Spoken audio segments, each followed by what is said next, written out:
All right, guys, bang, bang. Special episode of Lunch Money today. While Wall Street's trying to get rich, the rest of us just trying to get our lunch money right.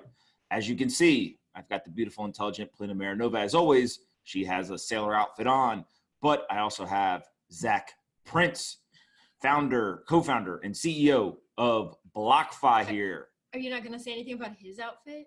Well, he just looks like... I put on a buttoned-up shirt for like the first time in a week to hang out with y'all on this show. So. I'm honored. You're honored. You put more effort into getting dressed up than Polina did today. If I showed you the pants, you might not say that I'm very dressed up. I love it. Take 30 seconds and introduce yourself and tell us what's up with BlockFi. Yeah, so I'm a tech startup guy my entire career. I grew up in Texas, so you'll hear me say y'all when I'm talking about stuff on the show. I've been a passionate cryptocurrency investor since 2014, and in 2017, I decided to start a company around building financial services for this asset class. So BlockFi, I mean, if you watch Lunch Money, we're a sponsor, but we're the leading provider of products that enable folks to earn interest on their cryptocurrency, buy and sell cryptocurrency with no fees, and also get loans secured by their cryptocurrency so that you can get cash without selling your Bitcoin or other crypto assets. So the company's doing great. We're having a lot of fun building stuff for this asset class that didn't exist before. And thanks for having me on. I'm excited to chat about whatever topics we have on the agenda for today. For sure. Every time I call Zac is more excited. Usually founders get tired and it's kind of like the excitement wears off. But every time I talk to him, he's more excited and the company's getting bigger and bigger. So I'm excited to have him here. I think I first met Zac at like a holiday party you guys had, right? You were excited then too. Hour. No, you came. I remember you came. Pomp brought you to a happy hour at our office. I brought him. Our small office that we grew out of like a couple of weeks after that, and I just couldn't help but think, what the hell you were doing with a guy like him? I'm still wondering that, dude. I'm still wondering that. I'm writing a story. I'm still doing research. Listen, that's not a funny joke. All right, what's the first topic? What do we got? So the U.S. is hit its highest single day of new coronavirus cases with more than 45,500 breaking April's record. So cases are spiking, but people are saying, can we really be in a second wave when we haven't finished the first wave? Yeah, but I think that we started to go down, and that's what people said in the first wave, right? I guess, but I feel like we're still in the first wave. Well, all right. So I want to hear Zac's opinion on this because Zac is from Texas, and I feel like Arizona, Florida, Texas, like many of the states that are warmer and opened up first, it seems like that's where it's spiking. But Which is surprising. Well, why? I guess, it depends. Zac, what are you hearing from people that you like grew up with or that still live in Texas? Well, I'll tell you what people said when this first started to happen down there. Okay. Nobody's going to tell me to wear a mask. Nobody's going to tell me that I can't that I can't run my business. This is America. This is freedom. I own guns, and you can't tell me what to do. That's the attitude. I think that was just the attitude. And so it's going to be really interesting to see how this plays out because you're going to start to see factions within the U.S. where also New York, New Jersey, and Connecticut announced yesterday that like Texas people have to quarantine if they come to New York, and they're not going to follow those rules. Texas people are going to come to New York and they're going to do whatever they want, just like they do in Texas. And so it's going to get weird. And look, it's scary, my parents are coming to visit us at our house in upstate New York, and they're older and they're not like their immune systems aren't compromised, but it's like, it's hard to see us getting back to a world where we can just hang out with grandparents and live life normally without being a little bit worried about coronavirus until they have a vaccine. So that's how I think about it. I'm like, look, science just needs to solve this and as fast as possible. Are they going to drive or fly? They're driving. They're driving. Oh, yeah. wow. So like, I went and I saw my parents for Mother's Day. I don't think I've told everyone that yet. And Polina did not come. I went by myself, and my brothers went, and we were actually like, we're not normally kind of germaphobes in any sense. Like literally, we'll share food, we'll do whatever. We were like a little nervous. So we drove and like, it was a little weird, right? Like, you're like obsessively washing your hands. Like, I don't know. It was weird. And my dad is like, he's probably very similar, I'm assuming, to your father, which is like, he told me at one point, I take a multivitamin, like I'll be fine. And I was like, that's not how this works. Yeah, it's tough. There's no good answer. It's a little embarrassing. I mean, like on the global scale, you see some countries that are actually like just taking science seriously and following the rules. And then in America, a lot of places we're just like, F that. We're going to do what we want.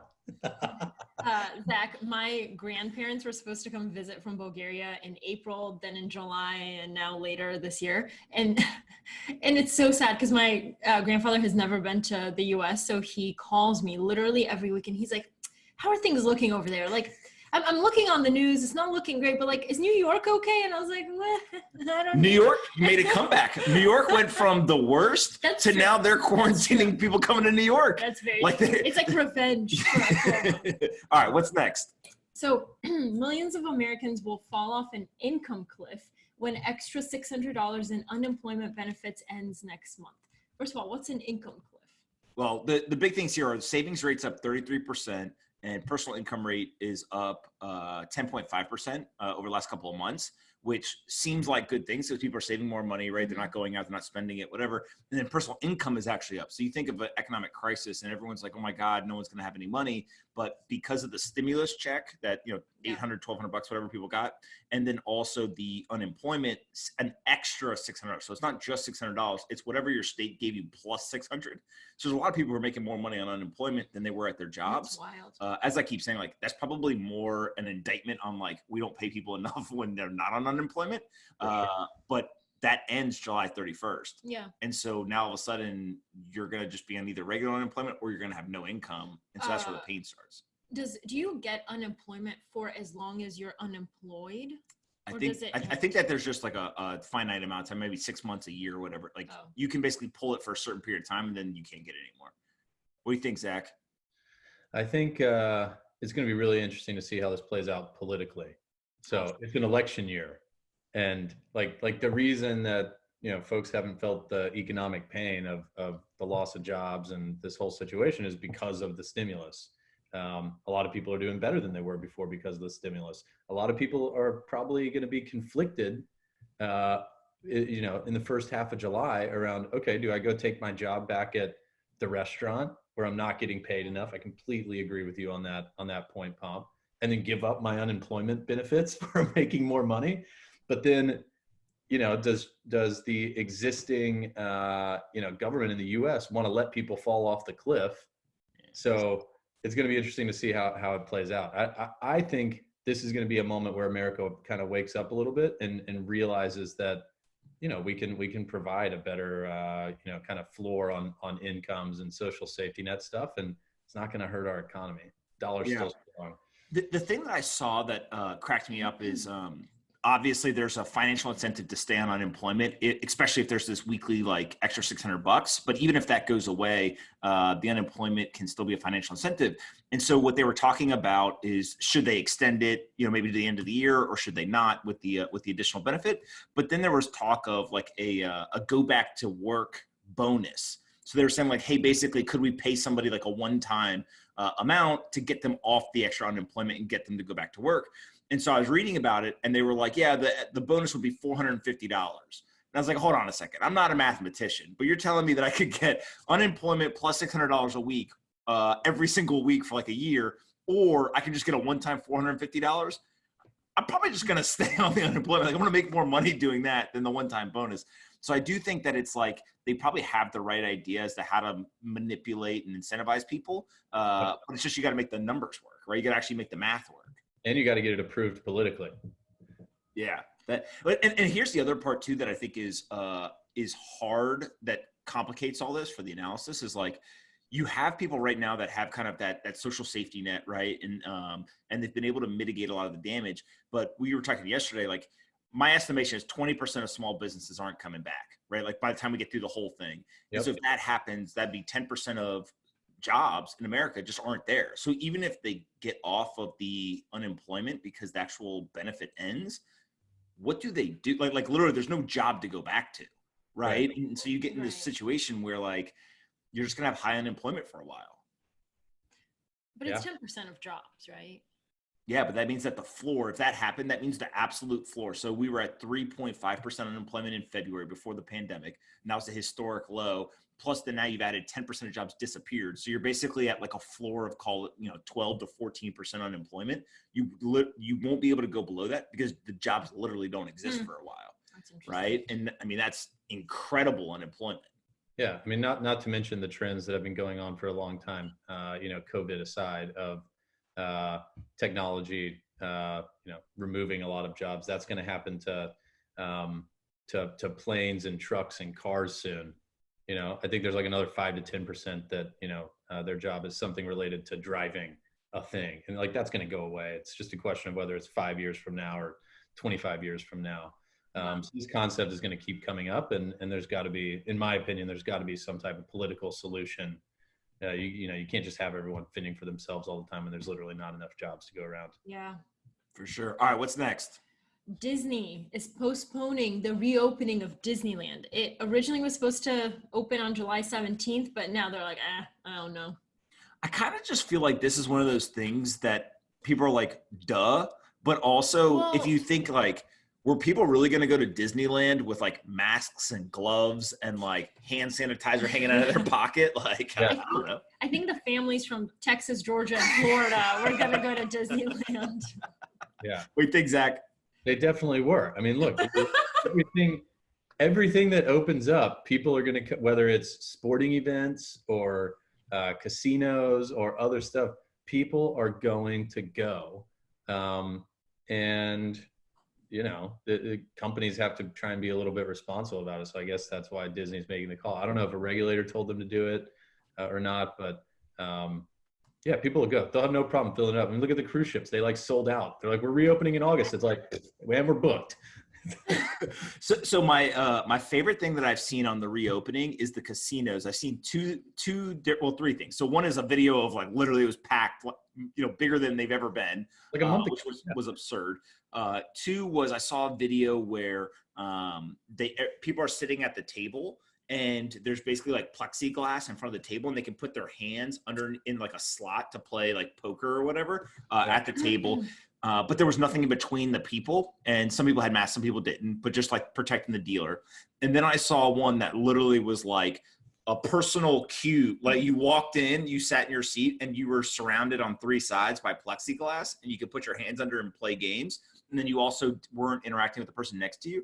And I was just thinking to myself, like, if they're doing that at the casino, like, what if every single place you went, that's what society turned into? Like the coffee shop. If you literally went in a personal queue. In Chicago are kind of doing that. Doing what? Doing plexiglass if they can't, the tables can't be 6 feet apart. But honestly, a casino is the last place I want to be right now. Why? Even though I'm really good at blackjack. You played one time and you made a lot of money, yes. But you only made a lot of money for two reasons. One, beginner's luck, which is a thing. That's a thing. That's good. But two, also, skill. I was taking chips off the table the entire time so that you could never actually lose money. So every time that she would go up, I would take like half the stack, and then she would keep playing, and it always looked like she had the same stack there. It's a psychological thing. I kept getting mad because like otherwise I would have a stack like that in my what are they called? The people who play around me, like co-players.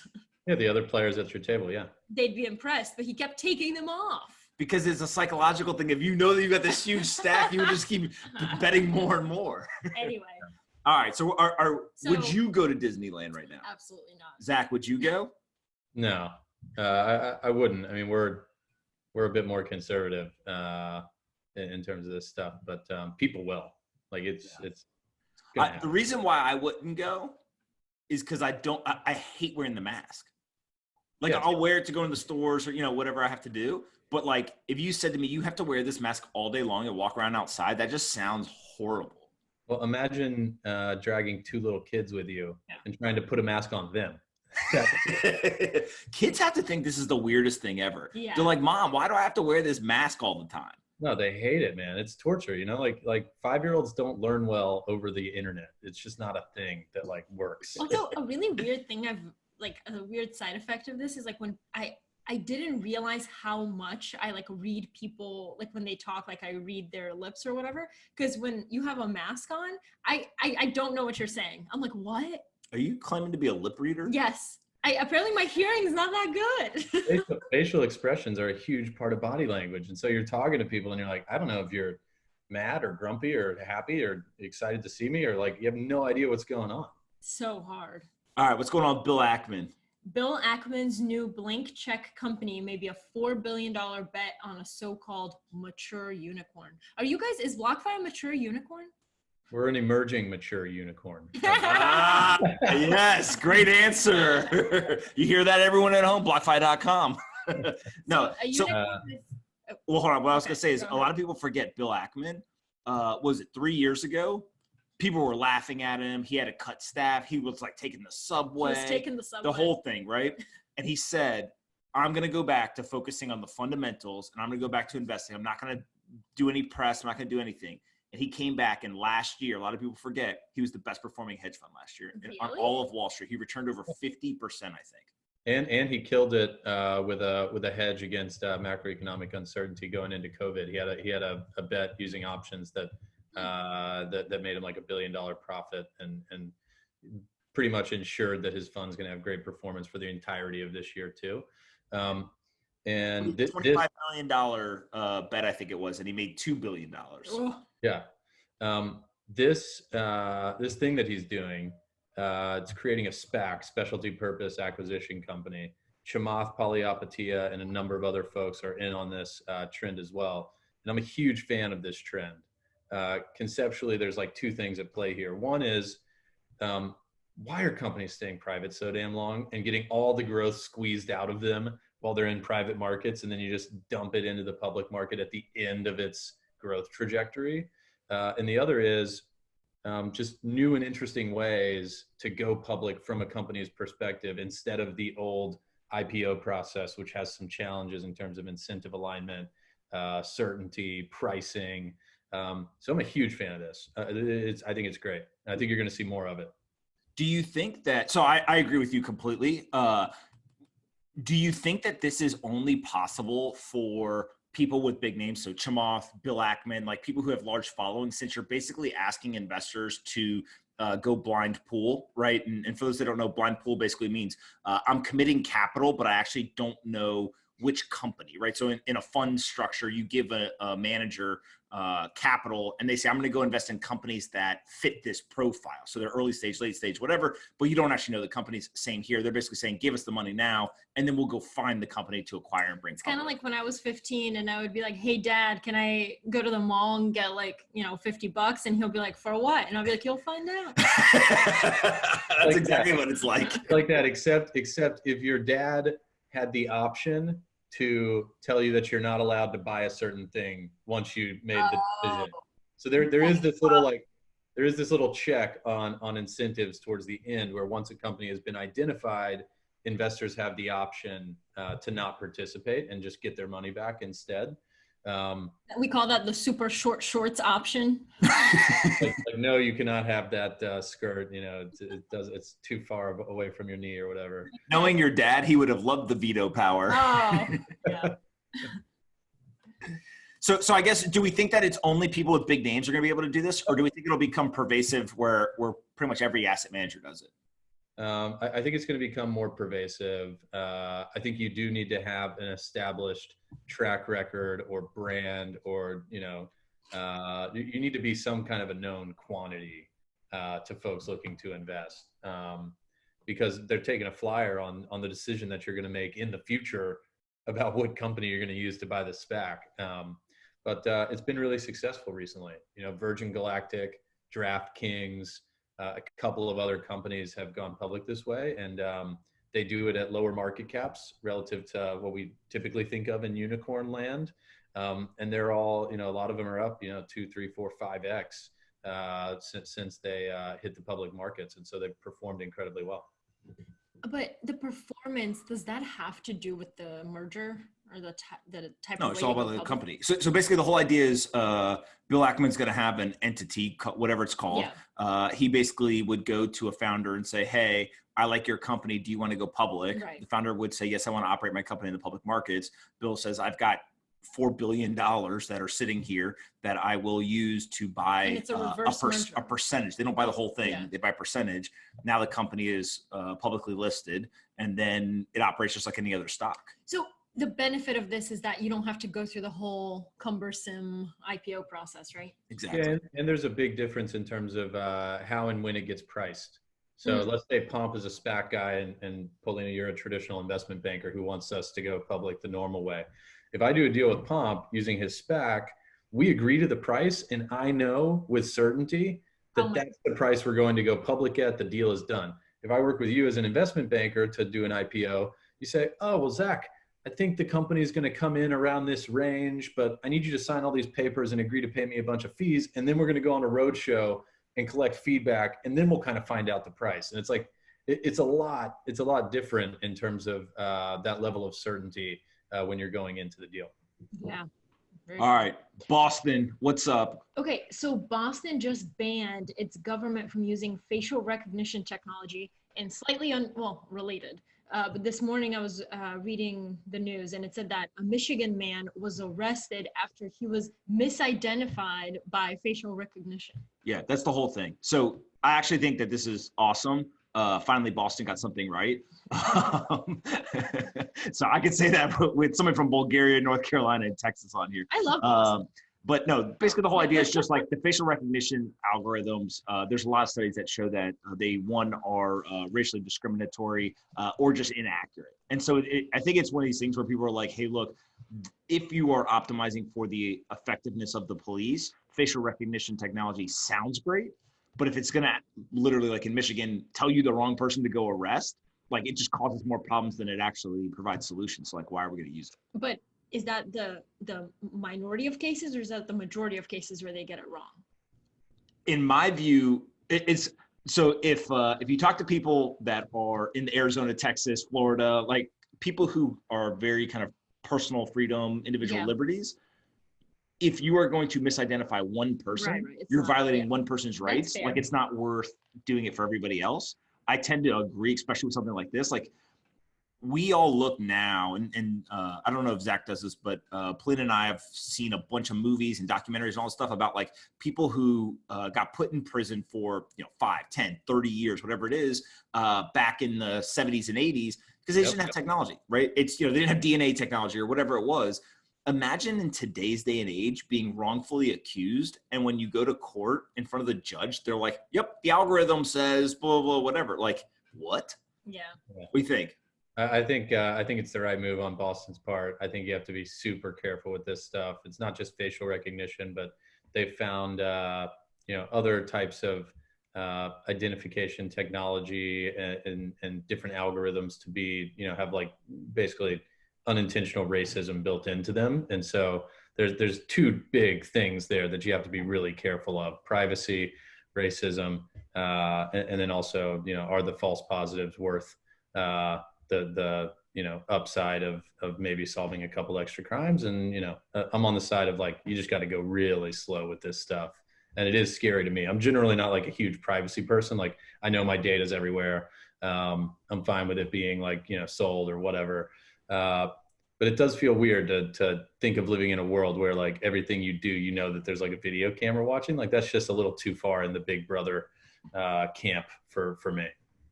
The thing that I think we talked about this one time before on a show is that there's a bunch of legislation that's around this idea of like, let's say Zac walks down the street and you're picked up by a government camera, whether it's law enforcement or something else. Should there be a rule where like they have 30 days to tell you that they've actually acquired, quote unquote, your data? They've acquired your face in a database. So kind of the awareness component, but then also there's talk of, should they also have some sort of life to the data? So if your face, for example, doesn't help them solve a crime in 6 months or 12 months or whatever it is, they have to get rid of it. Right. And they can't hold your face forever. And then like one day in the future, be like, oh, we know every single place that Zac's ever gone for, 30 years. Yeah. And it feels like those types of limitations are probably good. But again, it's like, who's going to get that, through the political process? I have no clue.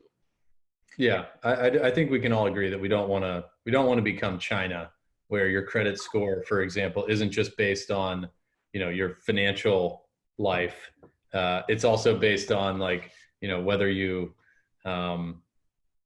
showed up to work on time and all this like social stuff. It's like there's a very delicate balance there that we have to strike.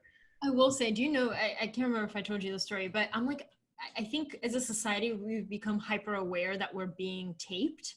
One day, this like 2 years ago, when I used to go to the Fortune offices super early to write term sheet. So I would leave my apartment at 5 a.m. And that day, I saw that they hadn't picked up my trash. So there was like a trash thing nearby in front of this grocery store. So I went, but okay. So I threw away the trash and then I started running to make the subway, to get on the subway. And I was like, okay, whatever camera just saw me like throw away a bag of stuff and start running. Like, if anything happened in that area, I'm going to jail. This is what you're thinking about at 5 o'clock in the morning? All right. No, it makes me feel better than all the other weird shit you think of. It's so weird. Anyway. The other thing that I do think is really interesting around this is it's not just facial recognition either. Like license plate readers, right? This whole idea they could put a camera in every single car that goes by. In New York, I think everyone pretty much knows that like they'll use the Easy Pass or like the toll booths, right? For somebody, they'll use license plate readers, like all of that stuff. Again, conceptually, people are like, oh, of course the police do that. But then you like start thinking about should they do that? What is the violation of I love freedom? And this one, cell phone location data.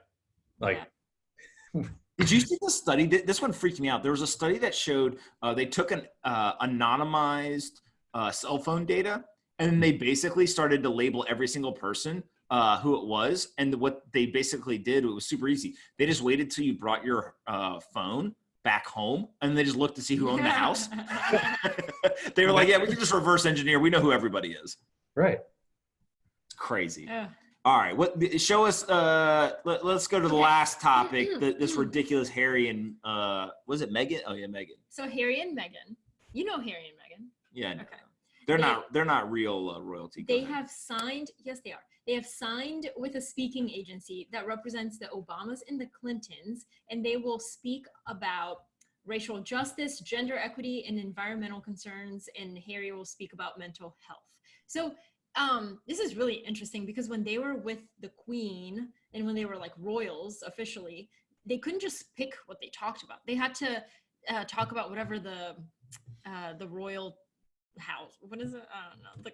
The castle people decided they talked about. So a lot of times it would be things of interest to the Queen, but this is different. So what is your question? Do you have questions for us? My question is, I think it's great. Yeah. How do you like Harry and Meghan? Well, I mean, first off, Harry's also like a fellow ginger. So there's an element for me of like, women think he's good looking. He has red hair. Like that's like good for the cause. That's good for the cause. So yeah, I mean, look, those are all great topics. And I watched, I can't remember what show it was. I can't remember if it was a documentary or not, but like, imagine being born into this family where on the one hand, you never have to work a day in your life. You've got all the money in the world, anything you want to do. But on the other, you don't have the freedom to, mess up in public or like miss a shot or misspeak or whatever. And I think they kind of said, screw it. We're gonna tap out and we're gonna become, pseudo tabloid celebrities to make money when we need to. And apparently one of the things they're going to do is these speaking engagements. The list of topics is spot on. Like, great. The more people who can go talk about this stuff and influence the world to move in the right direction on it, the better. So, they're on the team. They're on the team in my view in a lot of ways. I agree, especially because a lot of times what the royals talk about is completely out of touch with what's happening in society at the moment. So I think this is spot on. Some people have speculated that they're going to start a venture firm. I'm curious if you think they have political ambitions. Maybe, but I have a much easier question than all of this. What? If they left the royal family, how come everyone keeps calling him Prince Harry? He's not a prince anymore. That's his title. but like you don't get that. It's like saying that you were the CEO of a company and then you leave the company. No one keeps calling you the CEO. Well, the whole thing is so nebulous, man. Like the fact that there's still a king and queen of England is kind of like goofy, and like it exists, but it doesn't actually exist. Like it's all this weird nebulous, like. Did you hear how they make money? We went down a big rabbit hole. No. The queen gets paid $1 £1 or £1 per head, not only in England, but also all of their territories, so like Australia, all this stuff. Every year, £1 per person goes to the queen, and that's their revenue source. And they own, I mean, they own like a ridiculous amount of land and castles and. Of course. But like that's all stuff that you would expect, right? But when I heard that literally the tax is £1 per person annually, I started, Googling, right? Like how many people live in Australia? How many people live in England? Like, right? It's like Jesus. And then the queen, I guess, gets to decide like, oh, Zach, you've been a good boy this year. You will get 100 pounds, like this like weird, like what the hell is going on? Or like who gets knighted? Like who's going to knight, and they do the little sword thing. It's like, it's ridiculous, but whatever. Here's what I will say though, is I think that 2020 and the internet, like just this period of time, it was inevitable that like this structure would break down because it's very much built on like controlling information and like all that kind of stuff. And so to see them leave and that structure not fall is actually pretty interesting. Like I would have thought that the second that you kind of had like rebellion from inside, you would have seen like people be like, all right, like this is stupid. But I think people, they love it. Love it. Oh my God. Entertaining. People magazine has an entire reporter dedicated just to covering the royals. Really? Yeah. But like, does the queen like, and I mean this in the nicest, most venerable way possible, but like, isn't she like super old and not doing anything? She does a lot for her age. She's Does like she? 90 something, but she does a lot. Yeah. Do we think the conspiracy that the royals killed Princess Diana? We're not gonna get into this now. Are you serious? I'm just asking. He's trying to pull out all the royal knowledge he has. But I think that I read on the internet that that's a possibility. Okay. I think that what Harry and Meghan did, obviously like shook things up, but I don't think it'll start to dismantle until maybe the queen's gone, and then they're kind of like, who gets the top job after she Prince dies? William. I don't even know who that guy is. He's screwed. He's irrelevant. It sounds like. He's not. No. That's fine. All right, Zach. Do you think in 10 years the king-queen structure still exists? Yes, absolutely. Why not? Watch Zach go like marry a princess, and then we're all gonna be like, oh. And that's just in the UK, right? There's a ton of other kings and queens all around in random places. I mean, Thailand's got a whole thing. Singapore's got like a thing. Like, but I feel like those are more like the actual governing of the country is done by those people. In England, flavors. There's all different flavors. Really? Yeah, like I think in Thailand it's a little bit like the king is off to the side. There's also a government. It used to be elected government. Now it's a military government. And there's weird back and forth, but and sometimes like it's like the king who's just kind of a total asshole dictator type of vibe. Like it. All right. So last thing. Wait, I have a fun fact.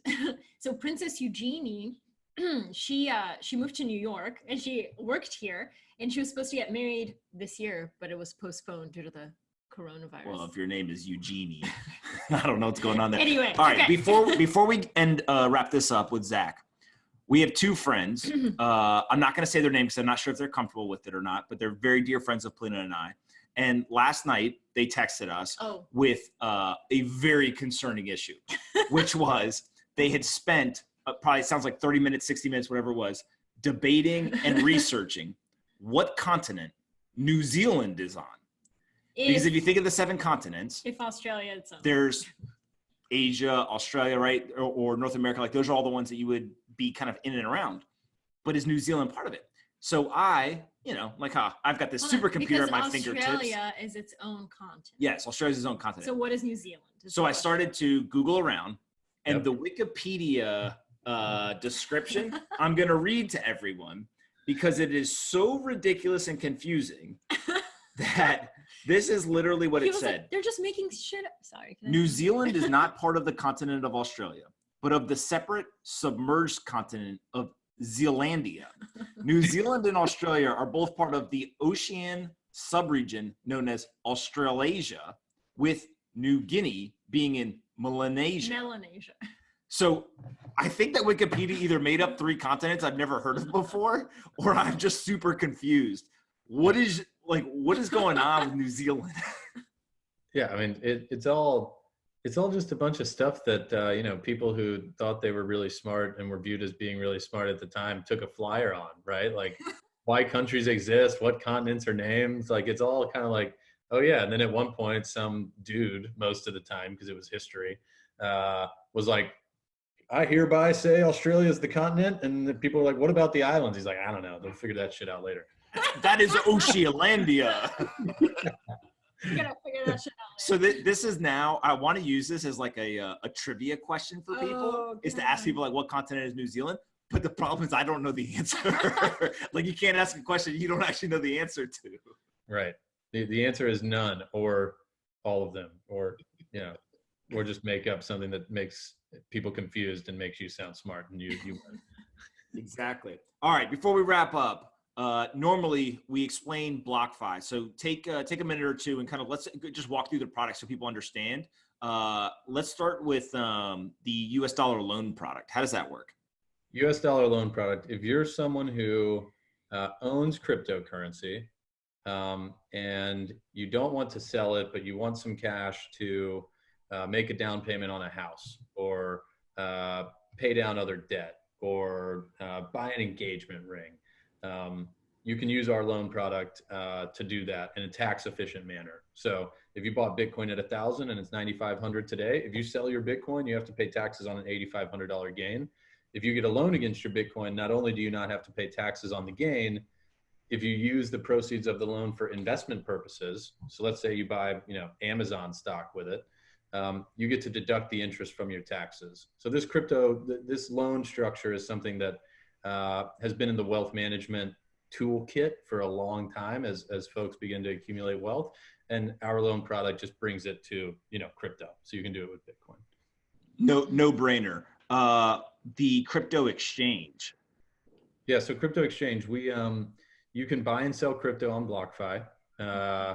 The trading is integrated directly into our interest account product, so you can send money into your account via wire or stable coins. You can earn 8.6% interest on it while it's sitting in cash, and then you can buy Bitcoin whenever, you know, Pomp or Jason or somebody else gives you the Bitcoin buy signal, and then you buy Bitcoin on BlockFi with no fees whatsoever, and then you're immediately earning interest on Bitcoin in your interest account. It's super simple. It's actually in our mobile app now. Up until this week, it was only available on the web. The trading function was only available on the web. So you can now trade in the mobile app and on the web. You're earning interest. And we were the first place to integrate all of these things and do the interest in one spot. So if you've got your cryptocurrency like sitting on Coinbase or something, or you're thinking about buying Bitcoin, you're not sure when you want to, and you like the idea of earning 8.6% on your cash, just getting paid to wait when savings rates at banks are sub 1% everywhere, you should check us out. And what is the rate? 8.6% APY on the stable coins, and is it still 6% for Bitcoin right now? Yeah, 6% on Bitcoin, 4.5% on Ethereum. I think Litecoin is around like 3% or something like that. So got it. And then last but not least, I think the thing that a lot of people are waiting for is the Bitcoin rewards credit card. I don't know what you can say about that, but maybe kind of just give us a quick overview of what that's going to look like. Because I need another credit card. Yeah, so this is it's going to be a ton of fun. Like, every product that we've created at BlockFi has been something that I've wanted personally, and I think the Bitcoin rewards credit card is the most exciting thing that we're going to launch. The idea is simple. So right now, if you have a good credit score, you're probably spending your money on some type of rewards card. You're either getting cash back or airline points or Chase Sapphire points. Our credit card is going to work exactly the same way, except instead of airline points, you're going to get Bitcoin cash back every time you spend money on the card. And that Bitcoin will then go instantly into our interest account if you wanted to, or you can, trade it for cash or withdraw it to a different wallet. And we were originally planning on launching it in Q4. That's still our goal. We might still be in the beta in Q4 of this year, but the COVID stuff slowed down some of the partners we work with to launch this product. It's a whole thing. You need like a card network, you need a bank, you need a payment processing partner. But the team's working really hard on it, and I'm so excited to launch it. We're going to do a ton of fun marketing too. Talking about how airline miles suck. And by the way, they kind of sucked before COVID. Now they really suck because you're not even flying anywhere. So like if they were annoying to use before, now they're really annoying to use. So we hope it'll be a good moment for Bitcoin, right? Everyone who's excited about Bitcoin will hopefully get the card. And then you're paying with something that's got a Bitcoin logo, and it looks like a sweet piece of plastic, and people are asking you about it. And you can earn your rewards in an asset that could appreciate massively in value, which is a lot different from what folks have been doing historically with credit card rewards. You know how Babe Ruth used to step up to the plate and call a shot and hit a home run? I feel like that's what you could do with the credit card. Like if you guys get it launched, I just don't see how it's not a hit. It's got to be. I mean, look, we talk about stuff, on Twitter or other places. Like we could say hey, we just hired this great person to do this, or trading's now available in the mobile app, and our entire feed is just like win credit card. Don't care, like win credit card. So we're excited about it. We're working really hard on it, and it's definitely coming. Why do Bitcoin people not believe in using like words win credit card? It's a joke. I get it, but it's dumb. Because it started out with when moon. I know, but it's dumb.